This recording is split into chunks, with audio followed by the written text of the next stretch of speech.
Ya William Ruto na Rigathi Gachagua, kazi yetu ya kwanza ni kupunguza bei ya unga na bei ya chakula. Kazi ya pili ni kupunguza bei ya fertilizer kutoka 6,800 mpaka 2,500. Kazi ya tatu ni kurudisha masomo tulipewa na Mwai Kibaki, masomo ya primary school bila malipo kuanzia Januari.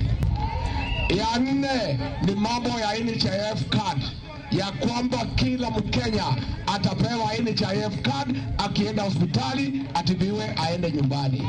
Kwa vile mnajaribu, huyu hamtamtoa kwa roho za wananchi, hata mjaribu kusema nini. Mimi nakuja kudhibitisha kwamba tumekubaliana kwamba tarehe 9 timu ni ile inaongozwa na William Ruto na Rigathi Gachagua. Ni kweli hivyo? Hebu nionyesheni kwa mkono moja ili nione kweli.